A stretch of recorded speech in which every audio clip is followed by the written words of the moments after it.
Hello and welcome to the EduTalk series hosted by Biotone Edu Partner Program, and massage industry experts.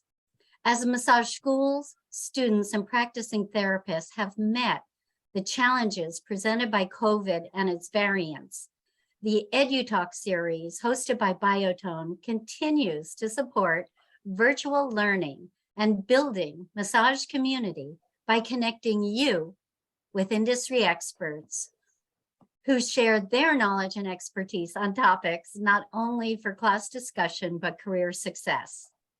Tonight's expert is Kelli Lineage, founder of Time Well Spent Wellness Exchange, a consulting and professional development company serving the wellness industry. She's a certified ambassador of Sacred Stone Medicine and an active massage therapist who's focused her 30-year career on integrating timeless traditions with modern clinical skills. Let's listen and learn as Kelli addresses therapists and wellness walkers who seek wellness and know the value of self-care. Beyond health and fitness lies well-being, how we relate to the world, process experiences, and maintain resiliency. Indigenous cultures understand these relations. Kelli shares time-honored traditions and wellness protocols backed by science to incorporate into your practice room, attracting clients seeking wellness while you flourish as a trusted partner in their journey. Hi, Kelli. Thank you for joining us again. Thank you. We're looking forward to tonight's talk. So I'm going to turn everything over to you and I'll catch up with you on the other side. Thank you, everyone. And feel free to chat questions or comments during Kelli's talk, and we'll answer those at the end of the evening. All right, here we go. Hi, I'm Kelli Lineage. For those of you who don't know me, I see quite a few familiar names popping up on this, and I just want to thank you right now for your support. For those of you who don't know me, I want to tell you a little bit about myself and how we ended up here tonight. I grew up back and forth between primarily Oklahoma and Texas and some in New Mexico. And we have very rich traditions, tribal traditions that are part of everybody's daily life. So actually, I grew up not understanding that there was a difference between what we now call cultural appropriation and cultural appreciation. For us, it was just our culture. In Oklahoma, we grew up with a grandmother who comes from Lenape heritage, but did not grow up in traditional ways. And yet, her life was very much like the life of her mother and her grandmother before her. A lot of wild crafting, a dedication to acts of service for her community. My cousin was talking the other day about when we were very young, how we went back and forth between powwows and revivals, and I never knew the difference. I thought they were all one thing. In Texas, growing up with our dad, who was a dedicated horseman, who was raised by his Apache grandmother, we grew up with a great respect for Mother Earth, and particularly stones. Whenever we were out riding, my dad always had us, when we got a break, we were always looking for rocks and stones. And also picking herbs. Chaparral was one of his favorites that we used in teas and other things. We also all learned how to work with the horses and to comfort them. And so touch therapy was very familiar to me.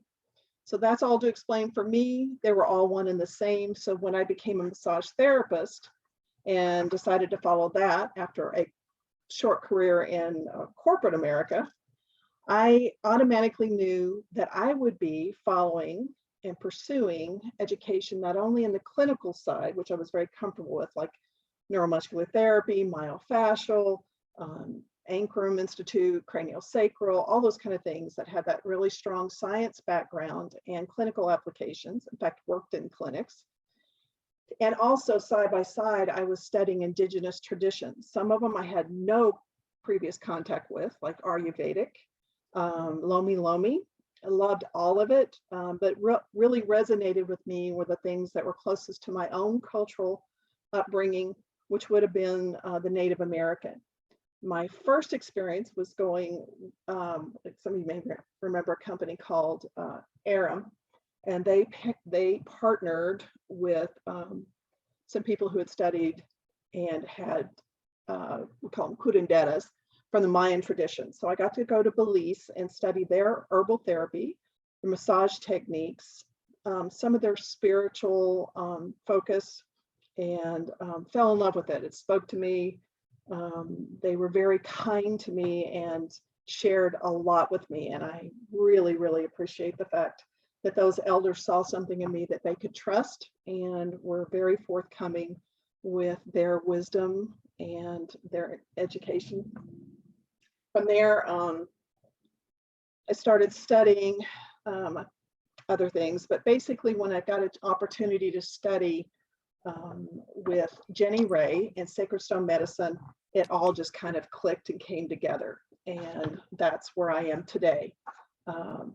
Because I am very focused on making sure that you understand this is all about cultural appreciation and not appropriation. We give credit to those who have shared with us and given us permission, and in fact gifted us with this information so that we all can grow healthier and more connected to each other, to Creator, and also to Mother Earth. So I'm going to list my lineage. As I told you, my name is Kelli Lene.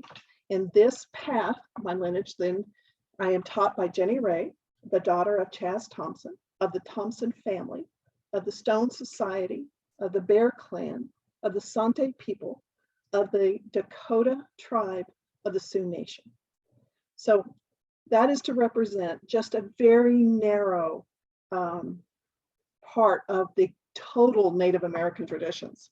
It's not one tradition. Every line has its own traditions. So this is not right or wrong.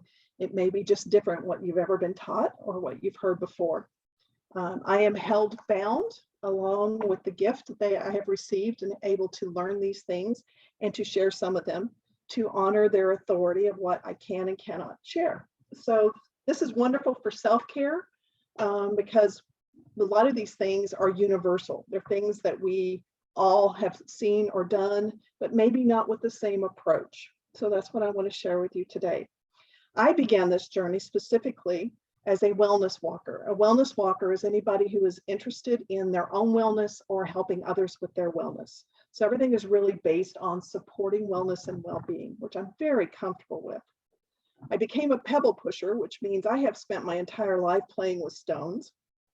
And as a therapist, I worked with stones just automatically, naturally. I grew up in the desert. What else would I have to work with? And then as I became more educated, we became more educated. I came up 30 years ago, there wasn't really a whole lot of education. It's just what we played with and what we worked with. But then so I call myself a pebble pusher. And then I started getting formal training through Sacred Stone Medicine and their approach to it, which is traditional, Native American traditional.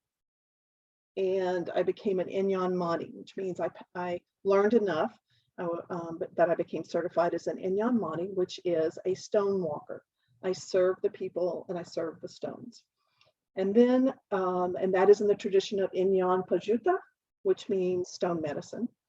I then continued my education, apprenticing and also studying to become an ambassador, a teacher, and it means I have learned enough and demonstrated enough that I am trusted to present some of this information and also to teach it to others. I have since been adopted. I have received my medicine name, and I'm preparing for a year's worth of work for my vision quest to help me lead me to the next part of my training and this journey. So all that to explain why I feel comfortable standing before you to talk about some of these wonderful traditions and ideas and approach that we have, that we've been gifted, and we have been gifted. So I want to recognize that, and I thank you for trusting me with this information and coming forward. Today we're mostly talking about, and I've met with on this Zoom calls quite a few times talking about where we are going now. We started out in fitness when I was younger, then we went to wellness, and now we're starting to talk about expanding that into well-being, which engages more different facets than just wellness. And so well-being, when I think of well-being, I think about it as all is well with my soul, not just my body, not just my environment, not just my connections, but with my soul. And so it is all about connection. So connections with how I live my life, my path that I have decided to take, my approach to my own life. And one of those I want to share with you is what we call walking in beauty. A lot of times when we send notes to each other, we will sign off walking in beauty. And what that means is that we are walking in gratitude. No matter what else is happening around us, we can hang on to those ideas about what we are receiving instead of an act of entitlement. And it's pretty hard to stay gloomy or depressed or even angry if we are looking for those areas of gratitude. We believe that we are in ceremony at all times. Now, sometimes it's a very joyful ceremony and sometimes not so joyful or not so good. But if we can focus our attention and we realize that every breath we take is a prayer, you breathe differently. If every step you take on Mother Earth is ceremony, you walk differently. So connecting with this idea of abundance and gratitude in itself can help make a difference in how we live our lives. A lot of us will keep gratitude journals at certain times when I am finding it difficult to find enough to be grateful for. I will actually, it's, a system of just writing it down every day, recording, noting what happened that was, sometimes it could be something little like somebody giving you a place in line or letting you across the stop sign. Those kind of things, always looking for them. Having that joy of a bird coming and singing right next to you, or a cat choosing you among all people in the room. There's something really wonderful about that, especially if you're looking for those things. We also have a first breath of gratitude where I train myself first thing in the morning, that first breath of awareness becomes a prayer of gratitude for everyone and everything that's going to sacrifice itself for me today. That includes my food, where I step, everything. And so that's how we connect with gratitude. We also want to connect with ourselves in a way that is both physical and mental, spiritual, to connect in our ways. And a lot of you may already be practicing some of these. And again, this is just about approach. Meditation is definitely one of the ones that's universal throughout almost every culture, everyone I know of. And so we have a tradition of guided meditation that we guide ourselves, or someone else can guide us, or we can guide others, we can help them. And everything from animal medicine, stone medicine, crystal medicine, there's just all kinds of wonderful ways that using the voice and the storytelling, the therapeutic storytelling, we can actually get in touch with ourselves in a way that it may be unfamiliar previously to that. And I have a lot of clients who enjoy going on a therapeutic journey. And that's what we do sometimes in the treatment room or when I'm doing a retreat or groups. Another thing is breathing. We all know, a lot of us know the science behind how much our breath affects us. And so having that time to really focus on the breathing, and like I said, if every breath is a prayer, do we breathe differently? And so those are those moments when we have this awareness. A lot of us, when we're in a treatment room, we will actually lead our clients with breathing by doing our own breathing, and we know what a difference that can make. And that will take us on that journey as well. We add vibration to that. A lot of us do drumming when we're on this path. The drumming helps us to connect with Mother Earth. We consider a lot of the drumming to be the heartbeat of Mother Earth, and we're adding to her strength by adding to the heartbeat. And we do the drumming during certain protocols. We also do when we're in ceremony, but also sometimes in my treatment room, I have a drum that my clients will actually put over their chest. I'll put it over their chest and they'll drum it when they're dealing with a lot of anxiety, and they can control and we can work with the rhythm that it feels natural to them. when I was in Belize, I learned a lot about the universal idea of rocking and rhythm, and everyone finding that rhythm. And so there's a lot of information to be gathered when a client does this drumming on themselves and they get that vibration. And I encourage you to play with that, with that. And we also use the stones. When we're using stones, you'll hear us do what we call stone song. And that's partially to help create piezoelectric effect. We do that to help bring that heartbeat into sync. And it's a wonderful, lovely way for a client to be able to connect with themselves and us to connect with them. But don't forget, and this is what a lot of our self-care is, we put the stones on ourselves. And we're going to talk about that as we move into the next one, which is connecting with nature.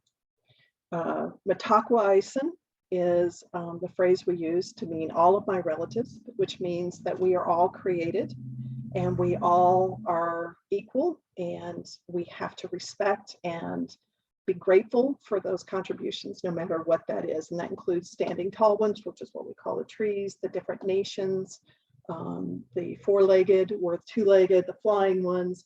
All of them teach us, they support us, they need us, we need them, and so we are connected. So connecting with them in whatever way we can is really, really important. And I think, again, that's a universal truth in everything I've ever heard about self-care or wellness or well-being. So the stones are something that we are very comfortable using. Like I said, I grew up with them. I grew up with them cold out of a riverbed. I've warmed on the desert, stacking for a type of meditation. My poor grandkids, they have grown up with putting stones on them, and that was their toy. So stones, putting them on ourselves. I just got back from Washington. When I was there over Labor Day weekend, we had a very clear sky. And so on top of a mountaintop, there's not much ambient light. So I was able to take all these stones, lay on the stones, take them and just and cover myself in them. And sandwiched between all those stones on the ground, just look at the magnificence of those stars and all that was going on up there. It's so alive. And obviously it's an important moment for me, and it did a lot to renew me. And we also talk about grounding, and that means actually walking on the ground or laying on the ground, being in contact with ground. Anybody that knows me, and there's several of you here, know that I go barefoot every chance I get. My fiance will tell you that the bottom of my feet are like leather because I can walk almost over anything. It's pretty hard to make me wince, but I have done this since I was a child, and I am very grateful that I have that ability to just feel connected in that way. So it's really important to get those shoes off every once in a while. And then we also, my sisters in Japan talk about forest bathing, which they actually celebrate that, and they go into the woods and the forest and they just are there. So they let themselves be washed over by nature. And I think that's a wonderful thing. I have an old saying, I've been saying this forever. I can't even remember who taught this to me, but it was, we shower to cleanse, we bathe to heal. And so I never miss a chance to get in the water and really enjoy just feeling like part of it. And dancing water just makes me the happiest of all. So it's a wonderful thing for me.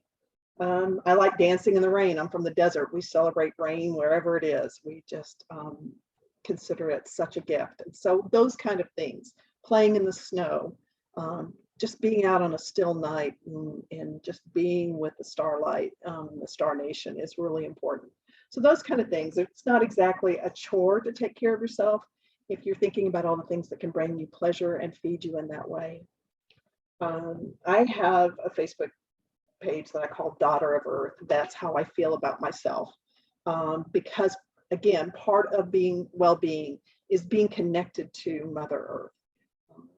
To be appreciative of it, to see her not just as a warehouse, but as a living resource that feeds and that we have this reciprocal relationship with, and understanding the history and understanding that's something that the Native Americans really wish we would learn really quickly. And that's the thing, that one of the reasons that they're willing to share these traditions with us is that if we don't have a different relationship, then we're going to have a dysfunctional relationship. And that's where we've gotten today. So I don't think anybody will argue we could be much better at how we treat Mother Earth. And it's a big part of their education that they're putting forward. And it's one of the primary reasons that they are allowing us in, because they know that we have to heal. We have to have that same perspective if we're all going to come out of this together. And I'm so appreciative of all those different tribes who are working so hard to preserve and to take care of, and are risking so much of what they have in order to get us to understand the need for us to join them in this journey. The guardianship of where we are and what we've been gifted with, instead of ownership. One of the really good books, and I'm going to have a list of resource of books at the end that I have found very helpful on this journey. And those of you who may have already read it, Spreading Sweetgrass is such a wonderful resource of ethnobotany. Potawatomi member who is also an ethnobotanist. And so she speaks the language of plants and tradition. And it's a wonderful way to understand what we're talking about that relationship with Mother Earth and the lessons that we can learn if we just open up our eyes and our ears and our hearts. So I highly recommend that one for you. The other thing that they talk about in well-being that we can learn from these tribal traditions is connection to tribe. I'm very fortunate. There is a large group of people who are on a similar path and similar training. We have elders who are willing to invest in us and to work with us. And I'm so appreciative. And I've had elders from multiple tribes who have done that for me. And I say prayers for them all the time, because they have all led me on this path. But currently we're with a tribal system that was set up, and it's wonderful to have a group of people who are on a similar journey. May not look exactly like yours, but they understand your journey, and we're connected in a way that we support each other in our journeys. We can be authentic with each other. They hold safe space for us to falter, to be wrong, to learn, to get better. And I am so appreciative of my tribe. There's so much acceptance of who we are. And there's also accountability, which I think is really important. You need to have people in your life who will be honest with you, and that you feel that you can trust to ask those hard questions, and maybe get a little sloppy every once in a while about your emotions, and know that that's a safe place to be, and that are willing to help you learn from a good space. And it's a wonderful, it's a gift. It's a wonderful gift to have those people. So surround yourself with your tribe, whatever they're called, and however you gather them to you. We also talk about when I first was exposed to stone medicine through Jenny Ray. I had done stones for so long. I taught stones. I grew up with them. What could they teach me? But what I understand now is these protocols that they teach for self-care, and also in our treatment room. It's about connecting to our purpose and our work with these traditions, and it deepens the experience that we have as therapists and that the client has. And that's a wonderful thing to do, for me to be able to say, after over 30 years, I'm just as excited, if not more excited, to go into my treatment room. I love teaching. I love consulting. I do those things, and I would never want to give them up, but I have never in all these years given up my treatment room time either. It's very important to me. It's that connection to purpose that I love. And so some of our protocols that we bring into the treatment room, just two intro ones. And I actually just taught these in Fort Wayne, Indiana, to a great group of women up there who came from all kinds of backgrounds. It's rain bath, which is a combination of herbal therapy presented as aromatherapy and stone medicine, which was it's a beautiful experience. And then also healing hands, which is our traditional energy work, which was presented also at World Massage Festival last summer, if you were there. And it was it was 100 therapists, and it's beautiful every time I see it. So And then stonework, like I said, it's very, very important for us. We bring stones into everything. A day that I spend with the stones, I feel even a deeper regard for what I do, and I feel more fed by what I do. And although I do a lot of clinical work all day long, stones come into every single session, especially now because I've recommitted to that. So here we are with that.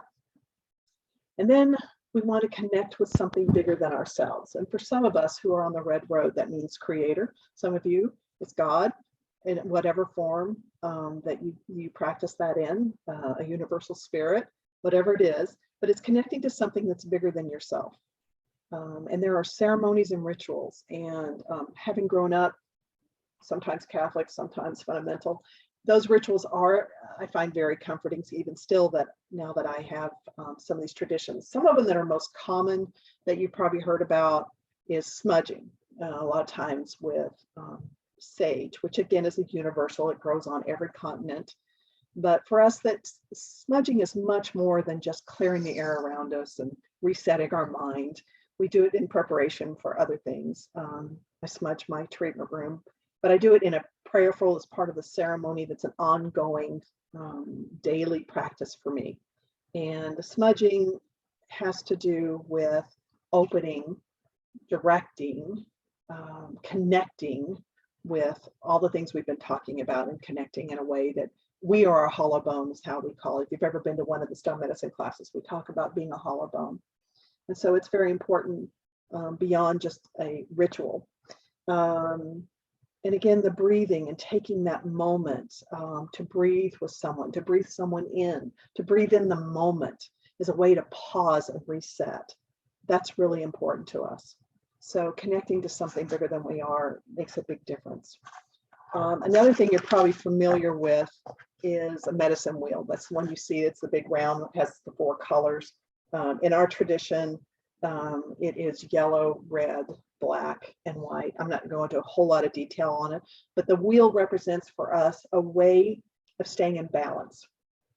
Each direction represents a different people, a different nation, a different guardian, different lessons, different strengths, different times of the life, different times of the day, and different seasons in the year. All of those are a way for us to stay in balance. And as we do prayers for all of us, whatever system you use, it's a way for us to bring our concerns forward, lay them there, and then be able to go on with our day without having them continuously weigh down on us. And so again, it's a visual to help us stay in balance. And that's the main thing for us. I did want to talk a little bit about the recommended reading, and Donnell's going to send it out in the follow-up, and I'm actually going to type it up for you. But I went through I've been out of town till late last night, so I wanted to go through my books and really look at some of the ones that are the most worn, that I've been through the most often, the ones that I loan people all the time. So I just wanted to go through this. I will be typed up. Don't worry about trying to write it down really quick, and I will have the authors with it and everything. Probably the first one, the primer that a lot of us use, is Mother Earth Spirituality.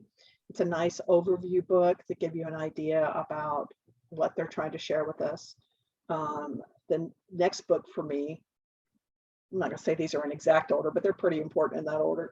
Black Elk Speaks, which was probably one of the most famous, well-known Native speakers who foretold of our need for all of us to get together on the same page.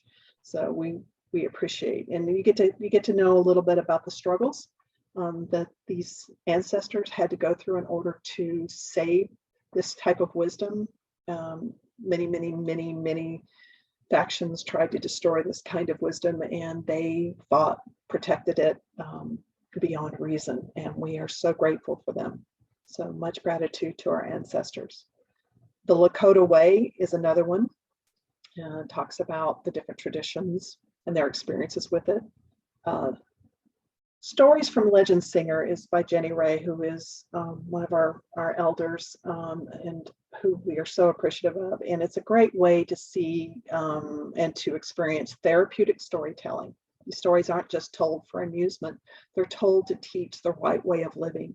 And they're also a way, we don't talk about this much, but someone who's dealt with this, is a way to learn critical thinking and to practice your critical thinking, because we're looking for the stories and the symbolism. And so it's a pretty good way to start teaching children and ourselves to look beyond just the surface. And I love that book. Rainbow Tribe is another one that I found very useful, especially for those who are non-native or aren't registered or card carrying. The Wind is My Mother is another one that's about Native American spirituality and our relationship to Mother Earth. Braiding Sweetgrass, which I mentioned to you before, which I actually listened to. I read it and then I listened to it on audio. The author reads her own book, and it's just beautiful to hear her read her book. Another one of my favorites is Spirit of Healing, and he reads his own if you do audio. And then he also created I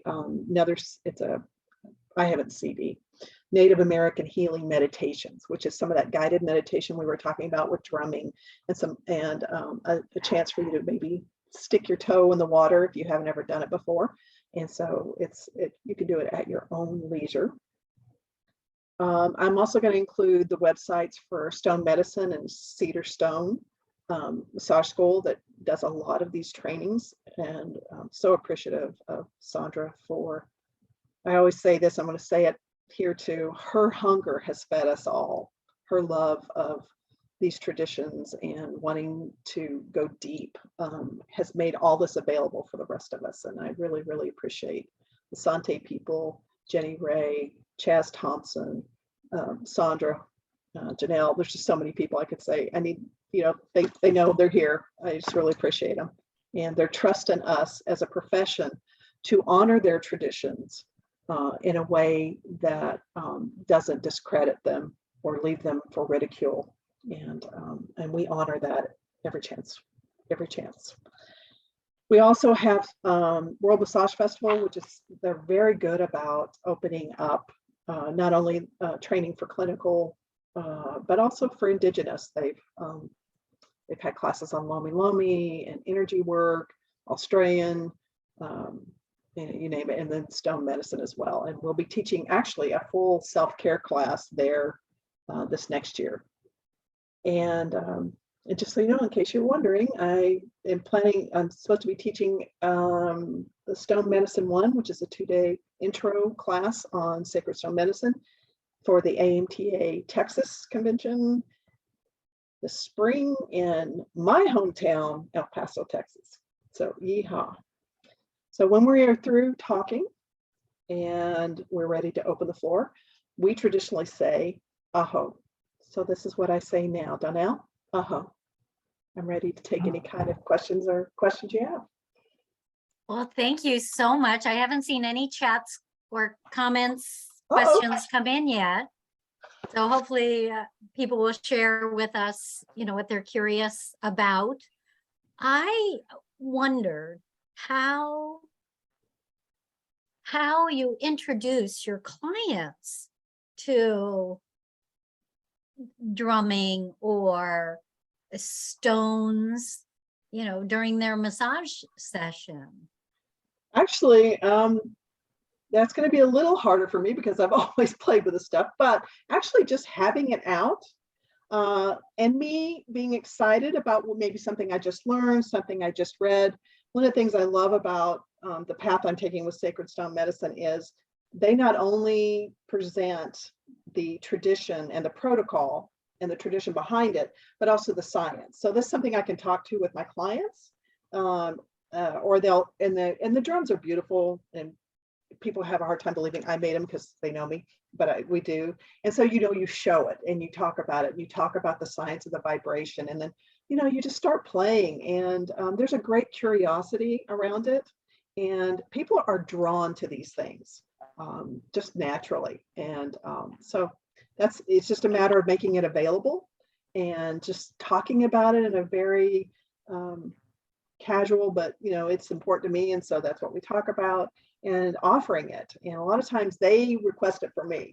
Can I see that? Oh, well, yeah, but go ahead. See what that feels like.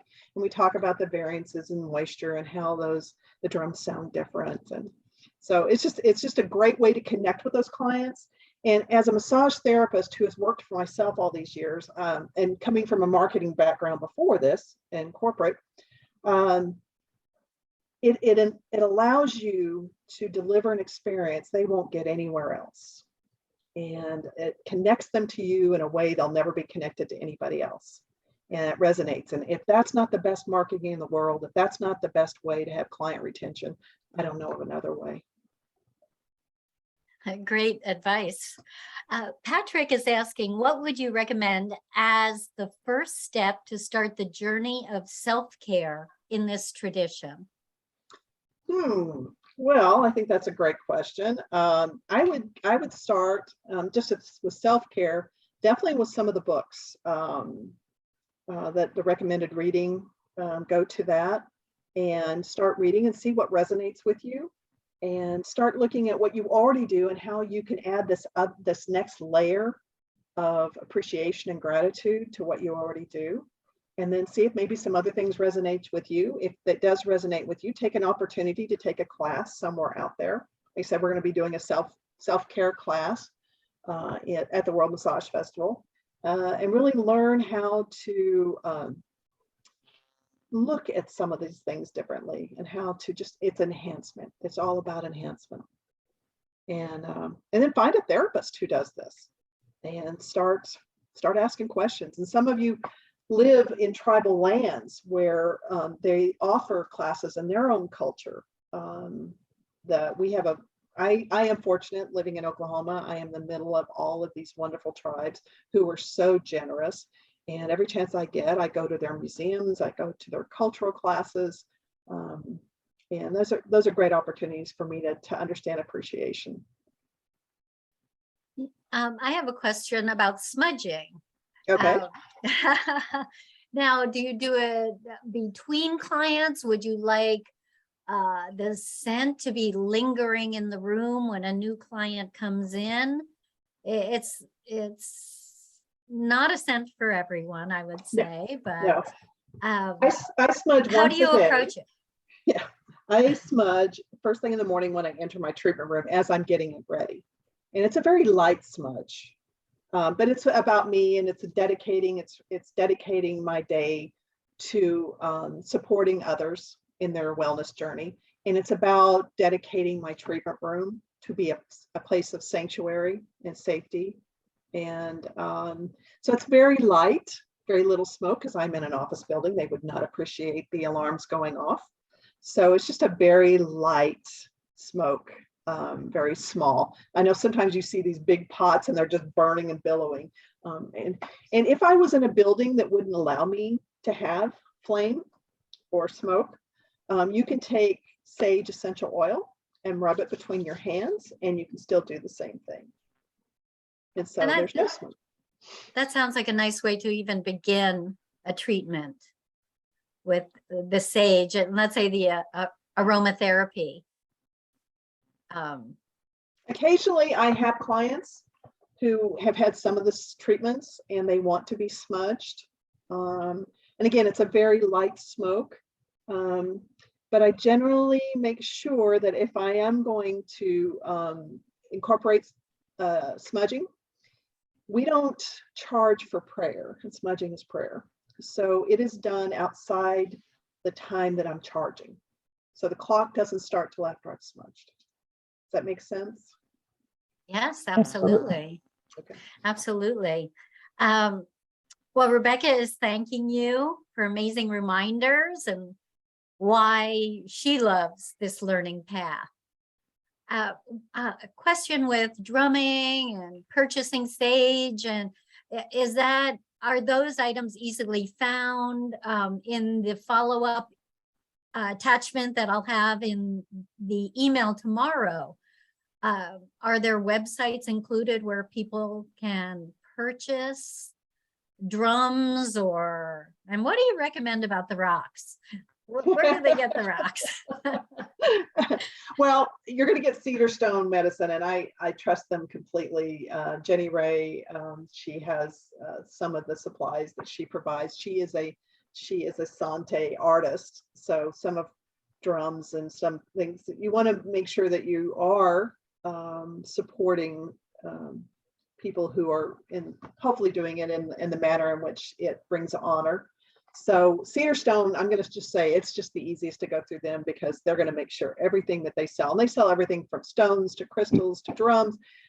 They're my resource for sage because I know it's been wildcrafted or it's been collected in a way that is respectful. And I can't say that about anything else. So that's where I would go. Okay. So I will have that in the list. And one last question. Earthing is something that I've heard over the years about, just simply 15 minutes a day, taking your shoes off and standing on the earth. And is that similar to your approach to connecting? Absolutely. That earthing, that's, that's what I meant when I was talking about grounding. It's the same thing. It's just getting in contact and walking in water, walking in a river, walking along the lake, anything that gets you in those elements in a way.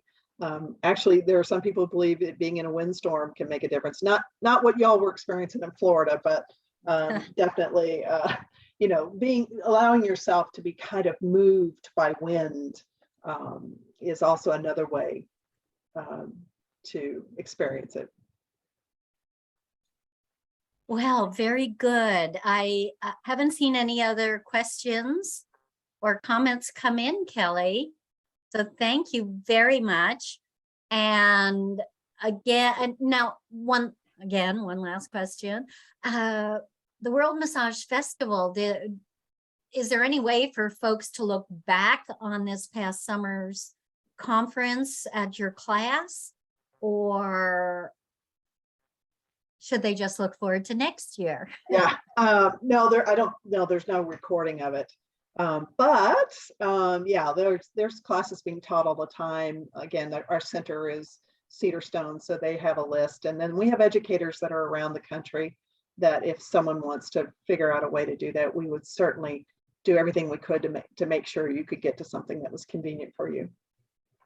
Well, very good. Thank you so much. We always love having you. Kelly's previous Edu Talks can be found on biotone.com under the Edu Talk tab, and you'll love them. So I encourage you to go to the library and review the past Edu Talks from Kelly. Upcoming Edu Talks, and it seems like this year is going to end so quickly. October 25th, Irene Diamond will present on how to attract affluent and appreciative clients while giving back to the community. On November 8th, we have Lori Doiak with visceral manipulation approach to whiplash.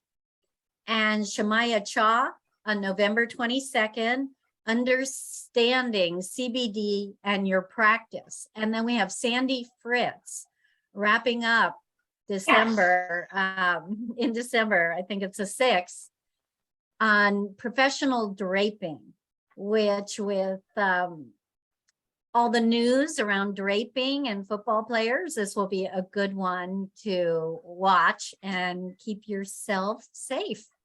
So thank you very much, everyone. We'll look forward to seeing you at future Edu Talks, and tomorrow we'll be emailing out the follow-up with Kelly's list. So thank you for joining us. Thank you, Kelly. And everyone be safe and have a great evening. Take care. Bye.